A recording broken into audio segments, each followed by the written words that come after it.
was 21 when this happened. It was 2017, and at the time, I was working part-time at a gas station a few towns over from where I lived.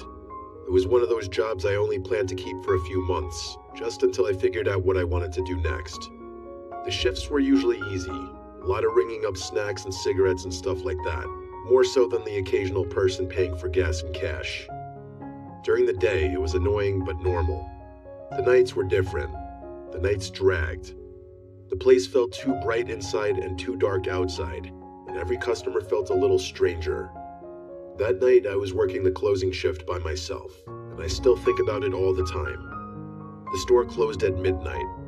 Around 9 or 10 at night, the phone started ringing. I answered without thinking anything of it. The second I picked up, I heard this weird voice. It was low and drawn out, like someone trying to sound like a killer in a horror movie. It reminded me right away of Ghostface from Scream. It sounded really forced, like someone trying to do an impression, but yet it was still unsettling. The voice asked if I was all alone in the store. I just stayed quiet for a second, then said something sarcastic like, "Yeah, you got me," and then I hung up. I figured it was one of my friends messing with me. I texted the group chat and asked which one of them was calling the store pretending to be a serial killer. They all found it funny and acted confused at first. One of them asked what I was talking about, and another said he was at home. I assumed they were just lying because that would have been the obvious response if they wanted to keep the prank going. About 10 minutes later, the phone rang again. It was that same fake horror movie voice. This time they asked why I hung up. I once again sarcastically said, "Alright, you got me." The voice let out this soft laugh that sounded weirdly real, not playful like I expected. Then it said I shouldn't be rude to people who know where I am. I hung up again, but this time I felt a little off. It was probably still a joke, but there was something about how calm the person sounded that got me. I kept trying to shake it off. Customers were still coming in at that point, enough to keep me distracted. People getting gas, buying beer, and getting lottery tickets. But every time it slowed down, I found myself looking at the phone. It rang a third time around 10:40. I answered, and I immediately regretted it. The voice asked if the store always got this quiet that late. That got under my skin more than I want to admit. I said nothing and hung up. After that, I texted my friends again, this time more seriously. I said it was getting old and asked who was doing it. Again, they all denied it. I started messaging them one by one. It was the same thing. One was with his girlfriend, one sent me a picture from his basement, one was apparently at a friend's house almost half an hour away. At that point, I started getting annoyed instead of scared. I thought maybe they had someone else doing it, but the truth was, even though the caller never said my name, he was saying things that matched what was happening in the store, like how quiet it was.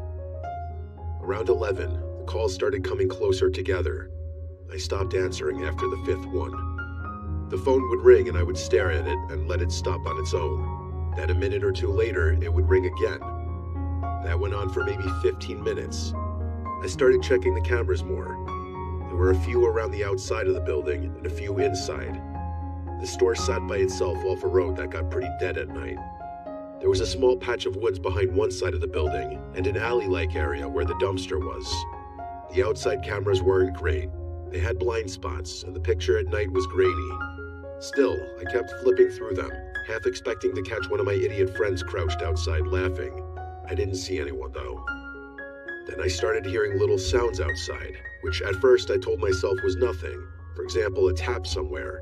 Then what sounded like a light scrape near the sidewall. Then a noise by the back that sounded like someone stepping on loose gravel. It got to a point where I couldn't dismiss it any longer. I texted the group chat again and told them to seriously stop.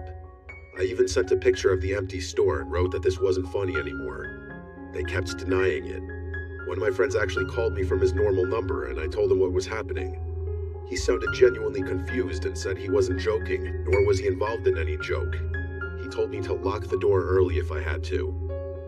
I didn't want to do that unless I really felt I needed to. Part of me still thought I was making too much of it. At around 11:40, one last customer came in. I remember the exact sound of the door opening because it made me jump. I looked up and saw just a regular-looking guy at first, maybe late 20s or 30s. Nothing outwardly crazy about him. He wasn't dirty or dressed weird. He just had this blank expression. He didn't say hello. He just walked in and started moving through the aisles. I watched him on the cameras while pretending not to. He took way too long for someone who ended up buying one bag of chips. He kept drifting to different aisles and then stopping. More than once, I saw the top half of his face appear above the shelves while he looked toward the counter. Not in a casual way either. It felt like he was checking on me. I kept thinking maybe he was high, or maybe he was tired, or maybe he was deciding what he wanted. But my stomach had that heavy feeling by then, like my body already knew something was wrong before my brain wanted to admit it. He was in there for at least 8 or 9 minutes. Then he finally came up to the counter with a bag of chips. He still didn't say a word, so I didn't either. I just took the chips and scanned them. When I looked down at the register, everything felt normal for 1 second. Then I looked up and caught him staring directly into my eyes. He held it for maybe 2 seconds. It doesn't sound long, but it was. There was no expression on his face when he did it. Then he looked down and paid. I handed him back the bag, and he turned and walked toward the door. I remember thinking maybe I was overreacting. Maybe he was just a weird guy. But right as he got to the door and pushed it halfway open, he stopped and turned his head back toward me without fully turning his body. His chin was slightly lowered, so his eyes had to look up at me. Then he smiled. I still don't know how to explain that smile without sounding dramatic. It looked like he knew exactly how creepy he looks, and he was doing it on purpose. It made every hair on my body stand up. Then he stepped outside, and instead of walking toward any of the pumps or toward a car, he walked around the side of the building. When he did it, he kept his eyes on me through the glass. He kept that smile, too. I just stood there watching him until the angle cut him off. Then I rushed to the camera monitor and followed him there. I saw him round the building and head toward the side where the woods were. Then he disappeared into the blind spot behind the building. He didn't come back out. I waited maybe 10 seconds, then 20, then a minute. He never reappeared. That was enough for me to lock the door early, even though it was a little before midnight. This part might sound dramatic, but I texted my family and my friends and told them that there was a creepy guy outside and I wasn't joking anymore. I said if I stopped replying, that meant something probably happened to me because of him. I rushed through the closing stuff as fast as I could.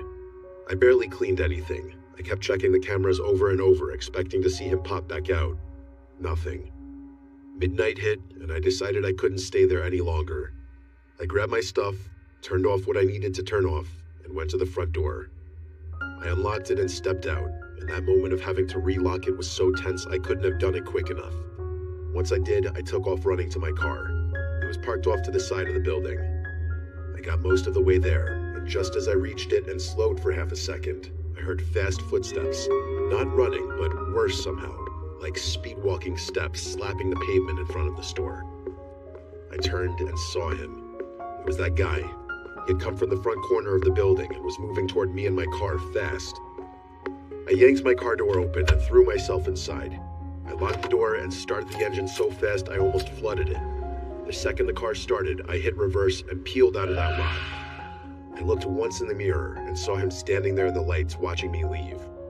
The whole drive home, I was sending voice texts and regular texts to everyone saying I was right, that I knew he was going to come out of nowhere.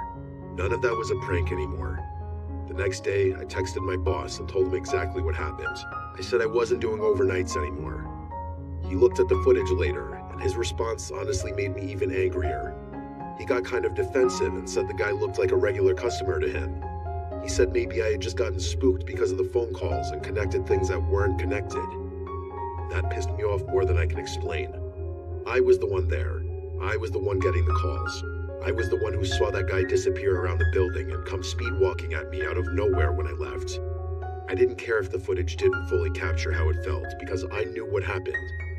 I quit right after that. I didn't even argue much. I just told him if he thought that was normal, he could work the closing shift himself. I ended that job with attitude, and I was proud of it. Even now, many years later, I still think the caller and that guy who came in were the same person, even if I can't prove it.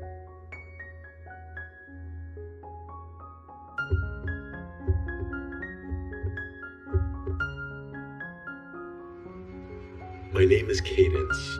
I work the closing shift at a small dive bar in the quieter part of my town. The place is right off the highway, but the parking lot also has a back entrance that's available to the general town.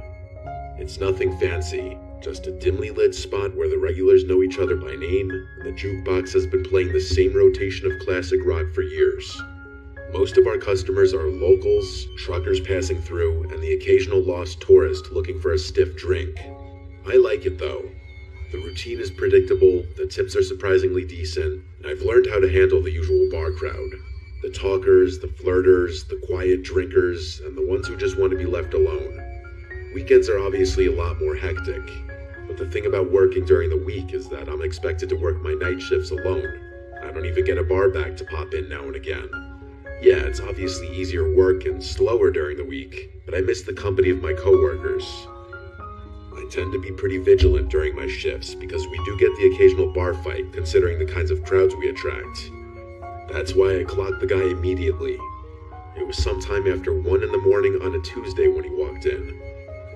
If I had to guess, I'd say he was in his late 40s, but he was extremely clean-cut and well-groomed. Not the kind of look you'd expect from a guy his age in an area like this. He was wearing a black turtleneck underneath a black trench coat. Definitely well-dressed, but casual about it. I'm not sure how to explain it, but he had this aura of sophistication about him that makes you think of money. Real money. Not the loud look-at-me kind. He glanced around slowly before walking swiftly over to the bar and taking a seat. I also remember him having oddly good posture, but that's neither here nor there. When I walked over, he glanced at the bottles behind me and ordered something top shelf without hesitation. As I was pouring his drink, he asked me if I liked working here with a smile on his face. It was a normal enough question, so I answered him honestly. I told him yeah, and smiled back. I then made a joke about being a bartender or something. I wish I could say I got a creepy vibe from him, but that's not the energy he was giving off. He genuinely seemed like a stand-up guy, kind of like the single dad at his kid's baseball game that gives the whole team a high five. He chatted with me for a bit, which I didn't mind since the bar was pretty quiet at that point. Eventually, he asked me if I ever thought about doing something bigger, which I admit was somewhat bizarre. Again though, not a totally creepy question given the nature of the situation. I gave him my standard bartender smile and told him I was happy for now.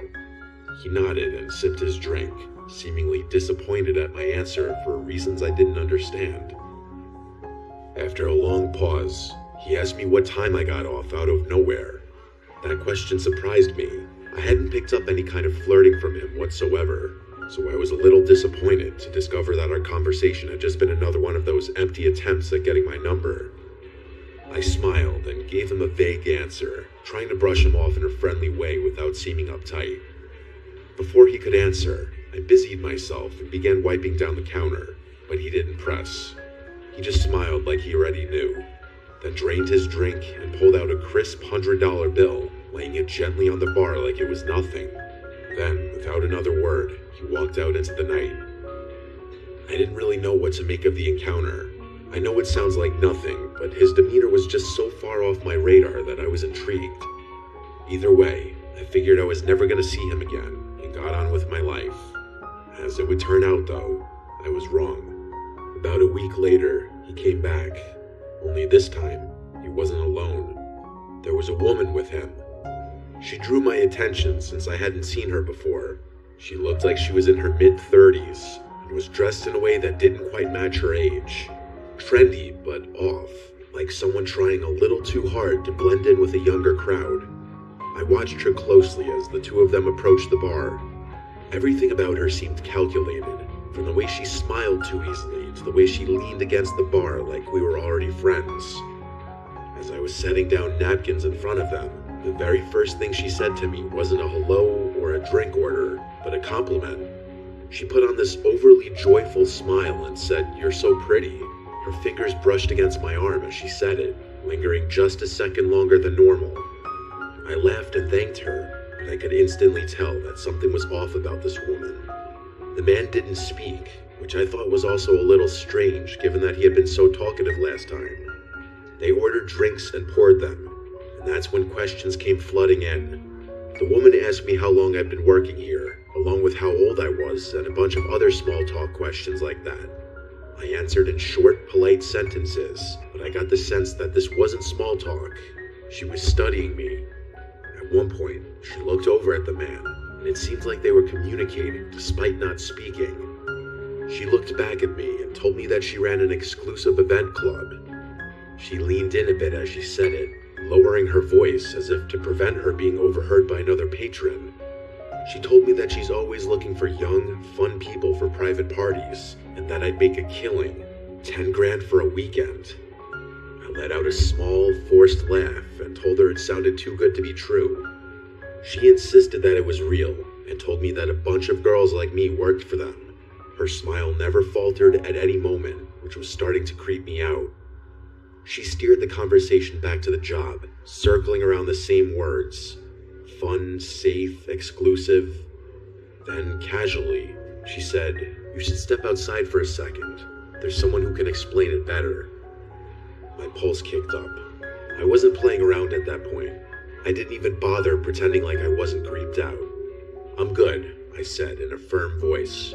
No smile on my face this time.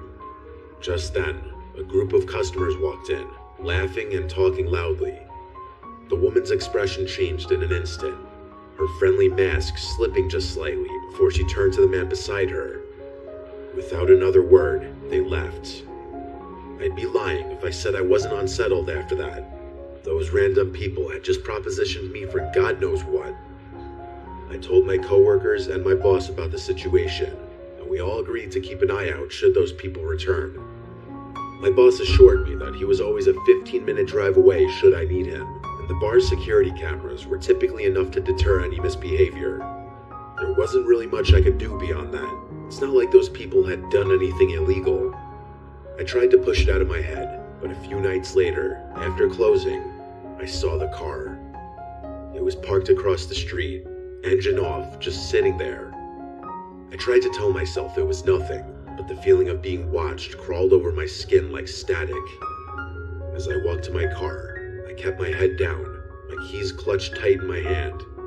When I pulled out of the lot, I checked my mirrors. The car followed. It stayed back just enough to avoid suspicion, but every turn I made, it was still there. I took a random turn onto a side street, and it followed. Another, still there. I started freaking out internally.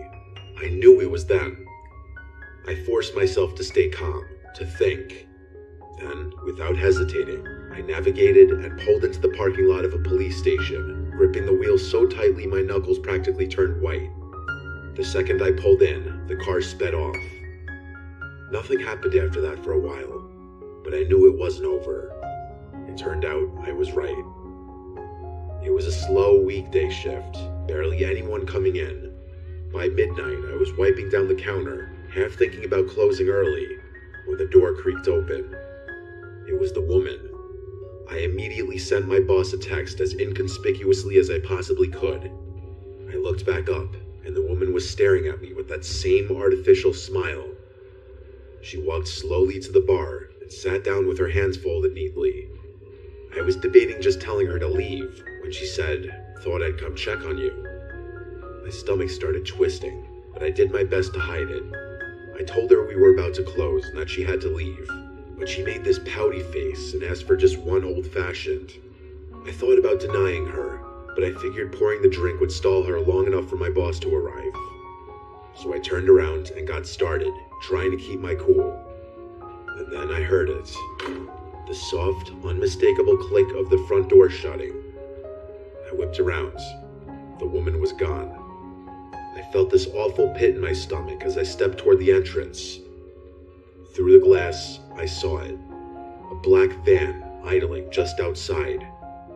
Without thinking, I locked the door as quickly as I could. But then, metal rattling from the back door.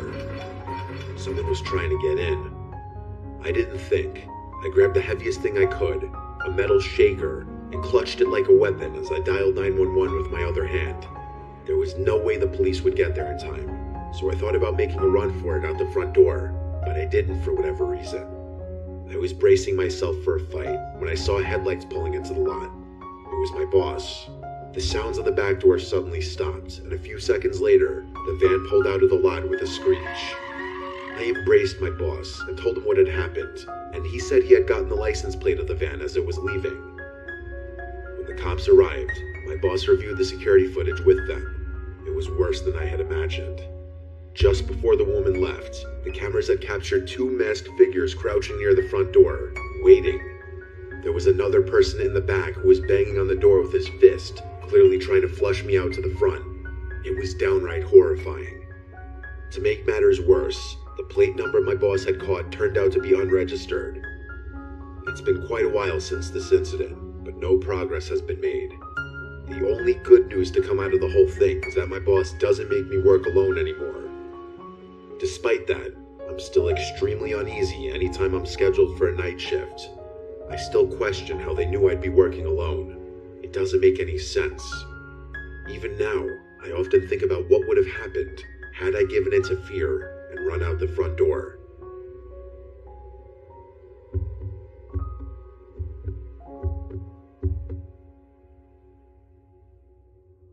I used to work the night shift at a gas station/convenience store off a quiet stretch of highway. I say used to because after what happened to me a few months ago, I won't work a night shift again.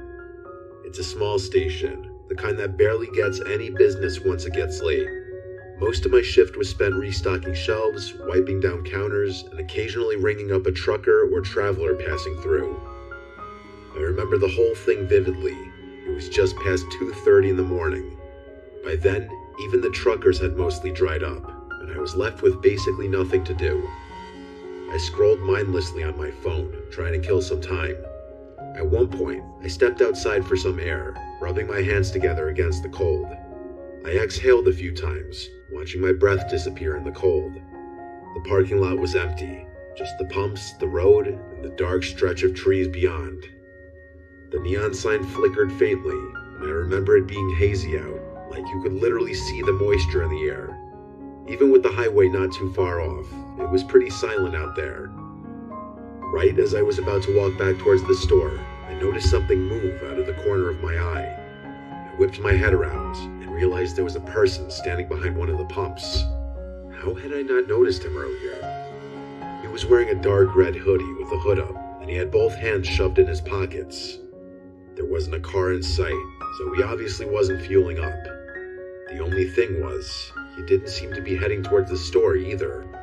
He was just standing there, half turned toward the store like he was watching me. At first, I figured maybe he was waiting for someone, but something about the way he moved rubbed me the wrong way. He was kind of shuffling about in this circular pattern. I entered the store, but made sure to keep an eye on him through the glass. I kept track of him while pretending not to, hoping someone would drive up and pick him up or something. But after a few minutes, he started walking toward the door, slow at first, then suddenly pushing inside like he'd made up his mind all at once. He walked up to the counter, but didn't say anything right away, just stared at me like he was sizing me up. Then, in a rushed, almost rehearsed way, he muttered that his car had broken down just before the pumps. He said he needed a jump or maybe just a little gas to get to the next town.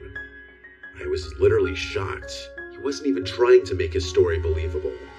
Like, I couldn't believe he actually expected me to buy his BS story. I offered to call a tow truck instead. No, he said, too quick, shaking his head. He just needed a flashlight, maybe some help checking under the hood. Something was definitely off, that much was true. The way he spoke, the way he watched my reaction, it felt like a test. To be fair though, people walking into gas stations at that hour are usually a little strange, and I started wondering whether he actually needed help and was just an odd person or on something.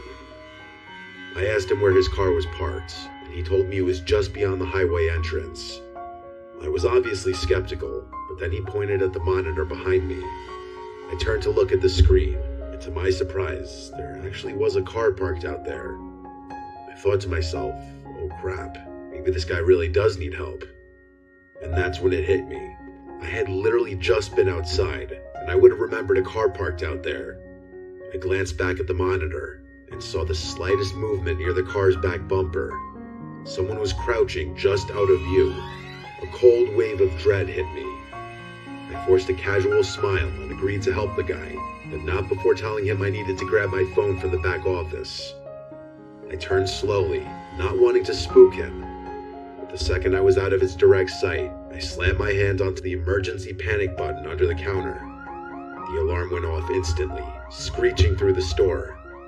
I expected him to attack me, but what he did instead was even more unsettling. His nervous energy disappeared.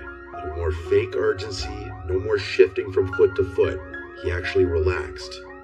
His whole body language shifted, and then he smiled. Not a panic smile, not an embarrassed one either. A slow, knowing grin, like he had all the time in the world, like this was amusing to him. I was in shock. I didn't even have time to get physical with him. In one fluid motion, he turned and bolted. I ran to the monitors just in time to see both of them take off. Not toward the car, but into the woods behind the station. The car just sat there, engine off, headlights off. No one inside. By the time the police arrived, it was exactly as I saw it. The car was still there, but the men were gone. No footprints leading away, no sign of them anywhere. And then one of the officers pointed something out. Something I hadn't noticed before. The front passenger door was open. There had been a third person inside the whole time. The police took my statement down, I turned over the surveillance footage, and that was that. A few days later, they followed up with me. They had the car towed and ran the plates. Turned out, it had been reported stolen nearly a week earlier, over 100 miles away. No one had come forward to claim it, no reports of missing persons, no other crimes linked to it, just an abandoned vehicle in the middle of nowhere with no explanation. That was months ago, and still nothing. I don't know why convenience stores are such popular targets, but I can say for sure that I will never work another night shift again.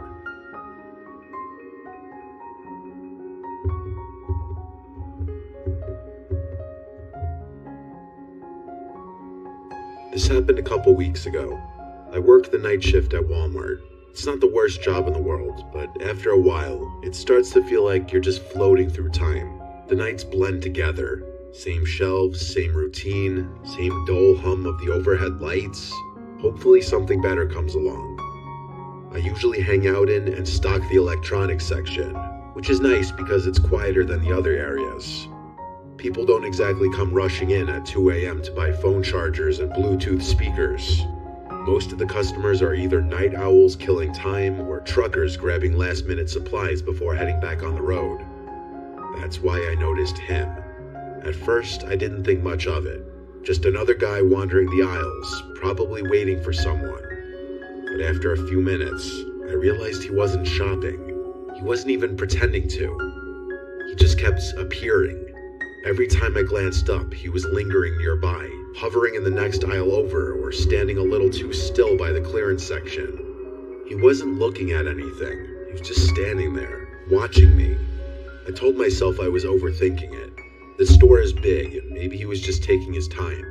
But the way he moved, always just close enough for me to notice, never actually picking anything up, it set something deep in my gut on edge. I was waiting for him to just get on with it and ask for my number, but he never approached me. It was like he wanted me to see him, which didn't make any sense to me. I went to radio someone about it, but realized that the batteries in my radio must have been dead because it wasn't working. Eventually, I started debating whether I should go find a manager when I felt a hand wrap around my arm. I nearly jumped out of my skin, but before I could react, a woman's voice rang out loud. Friendly, overly familiar. She exclaimed, "There you are," before going on a little spiel about how she had been looking all over for me.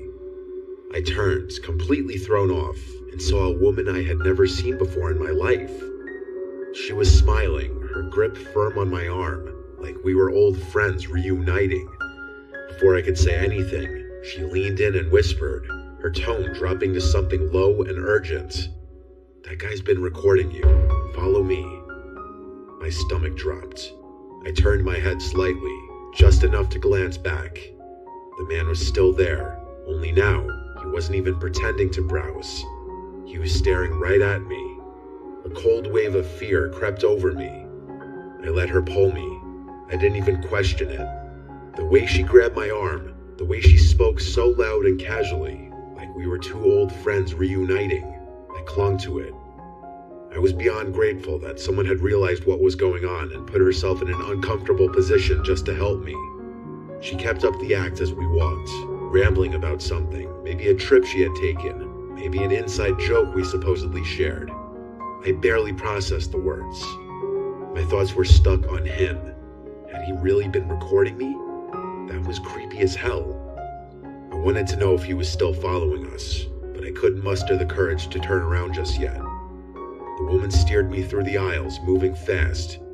I barely noticed where we were going, only that we were going, that the distance between me and that man was growing. In all honesty, I was kind of expecting her to quit the pretending to know me at some point, but she kept it up. At one point, it was getting a little uncomfortable, so I glanced behind me, and to my relief, that man was no longer following. The woman kept pulling me forward, though. I told her that we were good now and that we should probably go find my manager, but she just squeezed my arm tighter, telling me that he was lurking somewhere. I thought to myself, so what? What's he gonna do in a store full of employees? I was obviously worried at first because no one was around, but now that I wasn't alone, I started realizing that there wasn't much of a point in being scared anymore. I told her this, but she continued moving. I told her I was serious and planted my feet, twisting my arms slightly to loosen her grip. "You can let go now," I said, but she didn't. She smiled at me, but something in it was off. "Come on, just a little further," she said, basically tugging me at that point. I glanced around. The store was basically dead. We had moved past the registers, past the self-checkout, past the aisles that saw the most foot traffic. The warehouse section loomed ahead, dimly lit and nearly empty. Beyond that was the side exit, the one without cameras, the one employees used for loading shipments. That's when it dawned on me. She was leading me straight to the exit. I didn't think. I screamed for help as I yanked my arm free of her grasp with all my might. She lost her grip just enough for me to pull free.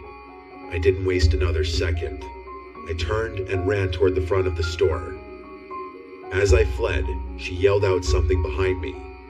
She yelled for me to come back, followed by my name, which I hadn't given her. I kept running until I saw one of my coworkers who was running toward me, most likely reacting to my screaming. I told him to call security, which he promptly did. That woman was long gone, though. By the time I told my story to the security guards, that woman and that man were nowhere in sight. They reviewed the security footage, and just as I suspected, the woman and man walked into the store together. She had been with him the entire time. The man's face was clear as day in one of the frames, but hers was always turned away.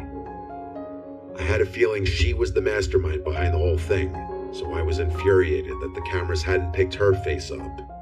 Every second of it had been planned. The police got involved, and the whole thing went down as a failed abduction attempt. I'm still waiting for a resolution about it. That man should definitely be easy to track down, given his face was caught on camera. I have no idea how that woman knew my name. That's what terrifies me the most. Those people hadn't just picked me at random. I was a direct target.